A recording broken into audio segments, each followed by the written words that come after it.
Okay. So, and can you see my screen, or has it not been shared yet? Yes, I see your screen, your background anyway. But not the. Okay, I'm sorry. Oh, should I give you host privileges? No, I'll tell you what. I'm going to have to do this. This PowerPoint is confusing me. Give me just a second. Take take your time.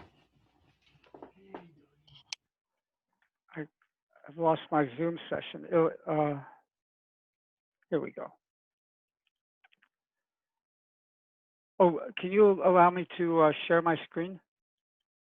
If not, you'll have to do it. Can you present the PowerPoint? Let me see how I can do that. I'm gonna make you the host. Okay. Okay. Oh, I don't know if I can handle this pressure. You're the host now. You're in charge. Okay.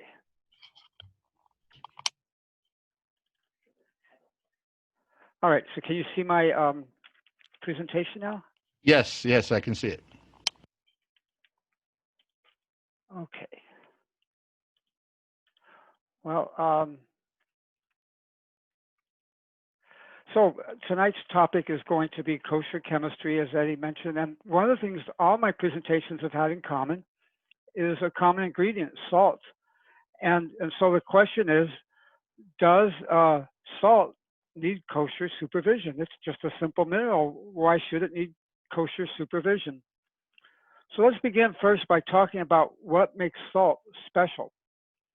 First of all, it is the essential electrolyte. And by electrolyte, I mean that it completely dissociates. When I add it to water, and unless I add too much, the salt completely dissolves. And I can't see it in the water because it's completely ionized. It forms sodium ions, chloride ions, and it also associates with the water ions, the hydronium and the hydroxyl ions. Now, let's just think about life itself. And so, salt gets a lot of bad press. And actually, salt is essential for life. In fact, our bloodstream would not be able to transport nutrients or remove the waste from our bloodstream without salt being associated and dissolved as ions. So in the industrial chemical world, we can make a lot of chemicals from salt simply by adding things to it, changing the pH, and changing the concentration of the salt. Another thing I just wanted to point out about salt is that it would actually make a very good antifreeze if it weren't so corrosive, because when you add salt to water, it raises the boiling point of water from 100 Celsius to 109 Celsius. And also, and this is very essential for those of you who lived in snow country and you had to deal with ice and you want to melt the ice, ice can lower the freezing point of water from 0 Celsius down to minus 21 Celsius. Now, if you take a look at my background, you can see that at one time, or currently today, salt is very plentiful, but in biblical times, salt was a very precious commodity. In fact, the Latin name for salt is sal, or sal, and from that comes the word salary. And so Roman soldiers, for example, were given a monetary salary, but the Roman soldiers also wanted to be paid in salt. So you've heard that expression, worth your weight in salt. And that's where it comes from.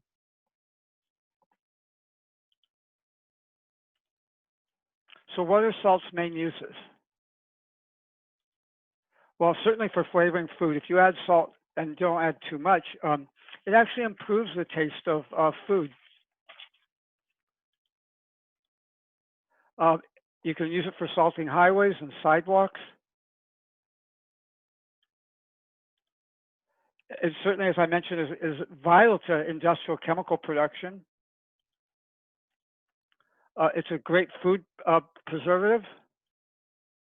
I just added the Lake family. Hello, Kevin and Annie. And then also, it's the final step in koshering meat. It's the last step in removing the blood from the kosher meat and poultry. And then, of course, for those of you who've been to SWAL, Hebrew Day School, it's very important for science fair projects.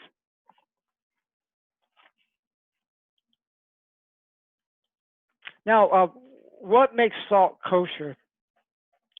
So you can see three images of salt here. They're all different sizes.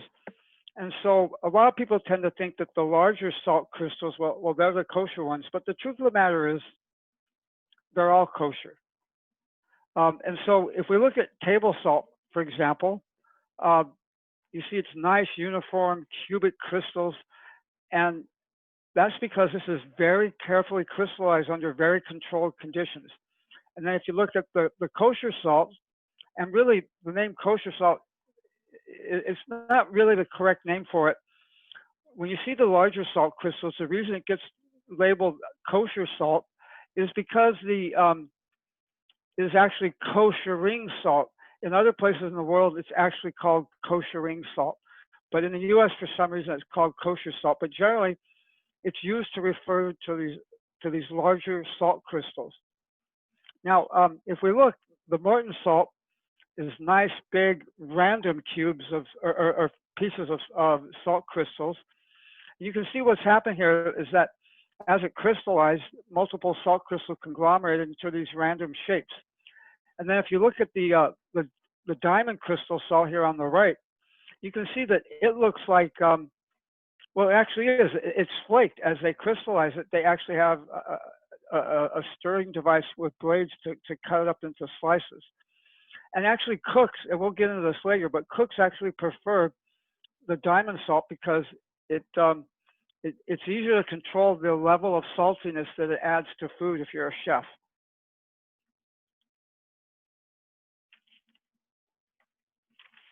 Now let's talk about, there's actually three ways to produce salt, and we're going to start with salt, sea salt evaporation. So the way sea salt is made, in fact, on the left side of my screen, you'll see the southern tip of Israel. This is Eilat, and we're uphill maybe a couple miles from the Red Sea. So water is pumped in from the Red Sea, and it goes over into these solar salt ponds. And actually, it takes 7 years to gradually go through these solar salt ponds, starting at the first one until gradually, and probably the smallest one is the last one, until the sun evaporates enough salt until the salt looks like pretty much what you see on the right side of the screen. It looks like a swimming pool, but with lots of crystals. And then they drive trucks and bulldozers in there, and they literally harvest the salt and take it off into piles. Now, this, it turns out, is the most expensive way to produce salt, even though I didn't actually add any energy, but you've got a lot of pumping costs because for 7 years, you're pumping salt from one pond to the next pond to the next pond as it gets more and more concentrated. And those pumping costs are actually very significant. Now, the other problem with this process, you probably wouldn't want to do this in this Amazon forest because every time it rains, after you spend all this time diluting or concentrating your salt, the rain comes along and dilutes the salt. So places that you'll see this, well, certainly desert locations like Eilat. Jordan also has big solar salt ponds. San Diego has one at the southern end of the harbor. And then even in the San Francisco Bay, there's one at the southern end of the harbor.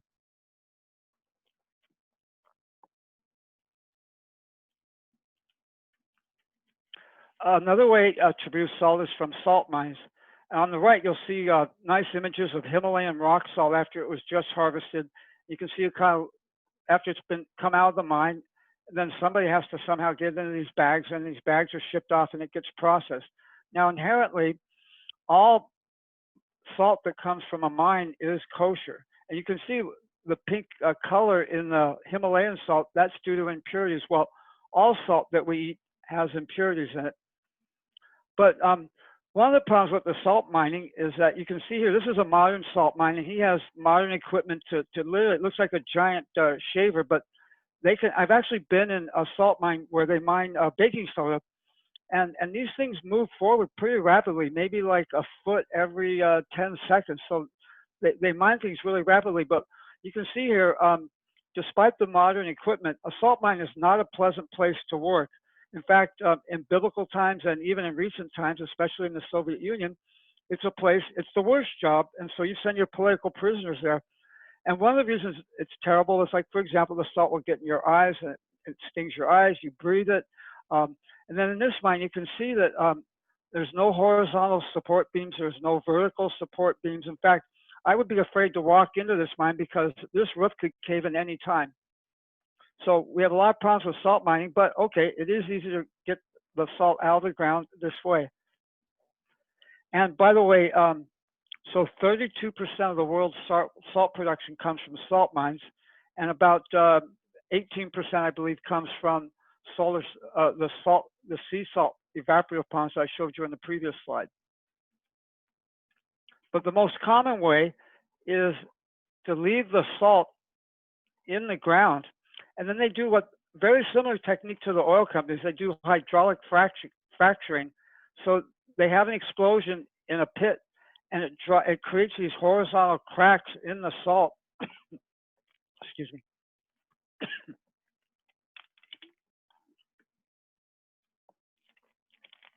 And then this is very easy because you simply pump water down into the water pit, and under pressure, the water flows through the salt crystals, and it comes out as brine, and then we pump the brine off to be processed.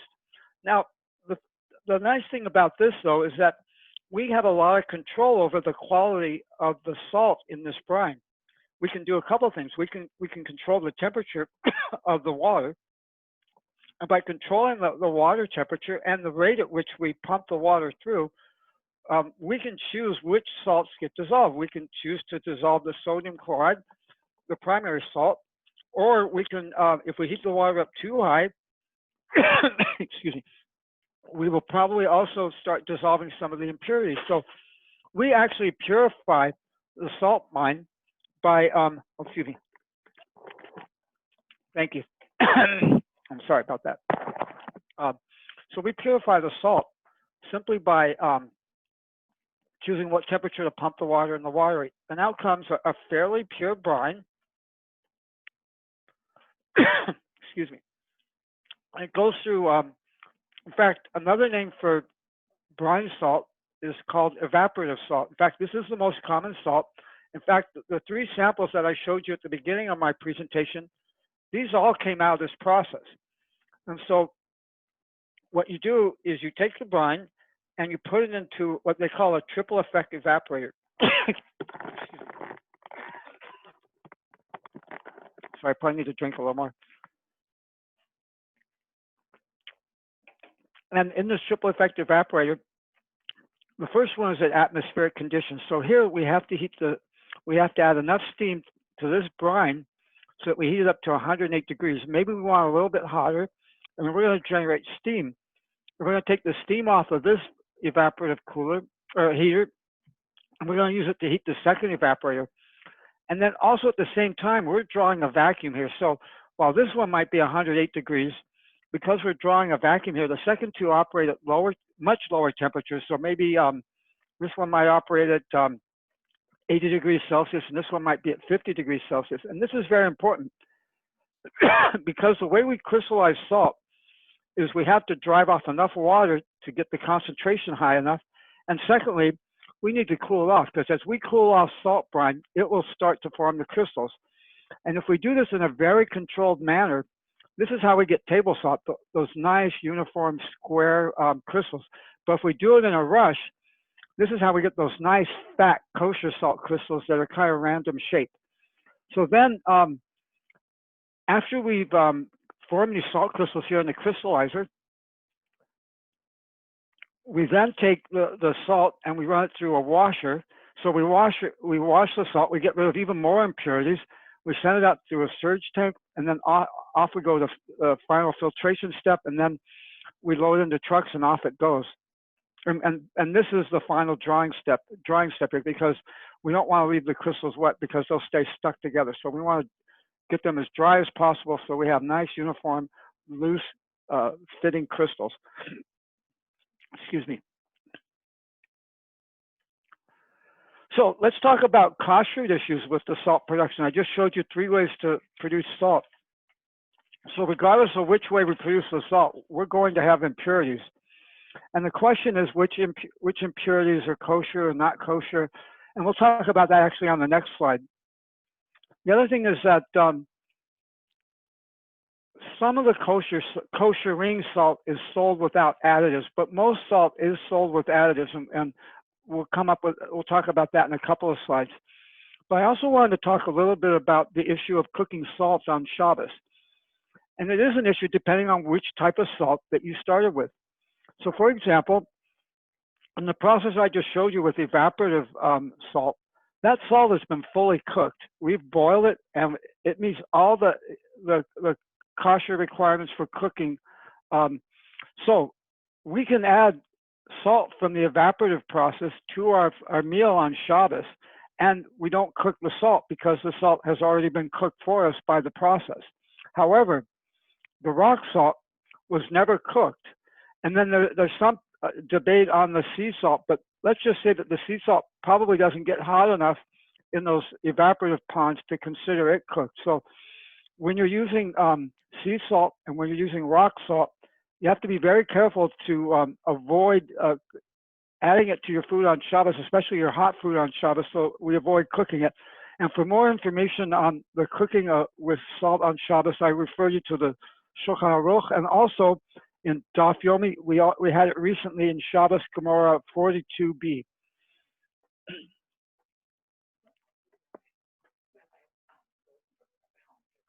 Oh yeah, and then my wife also reminded me to say for additional halakhic questions on cooking with salt on Shabbos, please consult a great Rav like Rabbi Hollander and Rabbi Rosenberg for more guidance on adding salt to cooking foods. All right, so let's talk a little bit about the types of impurities in the salts. As I mentioned, salt is an electrolyte. An electrolyte means that it's an ionic pair consisting of cations, which you see in the left column, and anions, which you see in the right column. And so typically in salt, impurities that you might find on the cation side would be calcium, which is probably not a bad thing. We could probably always use a little more calcium in our diet. In fact, when you go to Death Valley, probably calcium is the more common salt. Magnesium, which we probably do need a little bit of magnesium in our diet, but the problem with magnesium is it also gives you diarrhea. And for this reason, magnesium is actually very prevalent in the rock salt. It's a less soluble salt, so it remains in the rock salt since we're not dissolving it. And this is why most rock salt is used for salting highways and industrial chemicals. We try to avoid eating rock salt or most rock salts because the impurities can cause us gastrointestinal distress. Obviously, so there's good things in salt like carbonates, and that you'd find like in sodium bicarbonate when you have indigestion. But the other thing that we can find in salt, very common, especially in sea salt, is sand, silicon dioxide. But let's talk a little bit also about the last thing, and that's the leftovers of biological organisms that were alive once in that salt. So, for example, in the sea salt, brine shrimp love concentrated salt water. And so, but as we concentrate the salt water, it eventually kills them and they become dead. Also, we're going to have algae and other types of biological remnants. But the truth of the matter is that I spoke with the CRC, the Chicago Rabbinical Council, and they advised me that because all the common forms of salt, these impurities, especially the biological ones, are in such small percentages, they don't really pose a kashrut issue. But these impurities give each individual type of salt a different flavor. And so sometimes cooks will choose a salt because of the taste that the impurities pass on.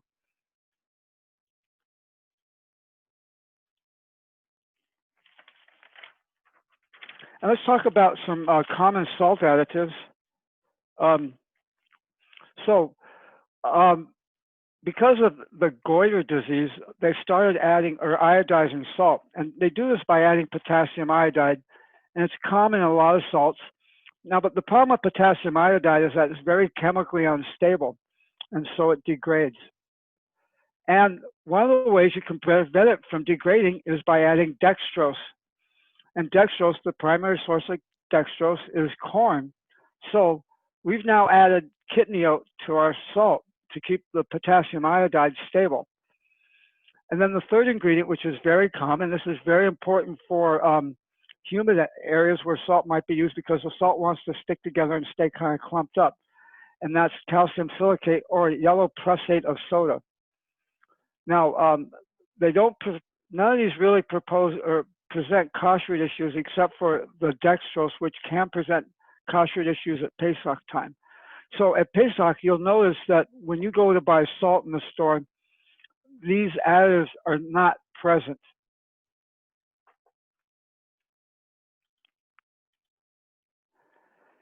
And I'd like to close with talking about trends in food now. And one of the big things is, salt, as I mentioned, if you, again, look at my background, salt is very plentiful. In fact, there is the sea mine here in San Diego looks a lot like the one behind me. But anyways, and because salt is so plentiful, the retail prices are very low, and that means the margins are very low. So like many other foods, the food suppliers are looking for ways to improve their margins on the food products that they sell. So like a lot of other foods, they've now started adding flavorings to food. And as we know from many of Rav Nachum's previous Shavuos drashes, that really the main thing we have to worry about in food is the flavorings. The flavorings present a lot of problems to us. Now, the big trend now is selling smoked salts. Now, there are many companies that do this, but I was able to find one that happened to tout the fact that they do have OU supervision for all their flavored salts. So it's very important when they say flavored salt, look for the hechsher. The other thing is that it's become very popular now to brine your meat before you cook it. And again, the reason kosher salts are so popular here is that a chef will tell you that with kosher salt, the larger salt crystals, especially the diamond crystal salt flakes, it prevents the problem of oversalting your meat. You can undersalt meat and recover, but once you oversalt your whatever you're cooking, you've destroyed it. And then the last thing is that, as I mentioned, chefs like the taste that these impurities bring. So that's why you're seeing Himalayan salt becoming popular, the French sea salt, which happens to be gray, and even the sea salt here in San Diego that we produce, I would say that it's gray with kind of black specks in it. But I've been assured by the CRC that it's all kosher. And with that, let me just close by saying that I would highly recommend that whenever you buy salt, always look for a hechsher because you don't know what surprises can be inside the box. And always consult a good Rav if you have good questions. And with that, let me open it up to questions. Okay, let me unmute everybody here. Just a moment.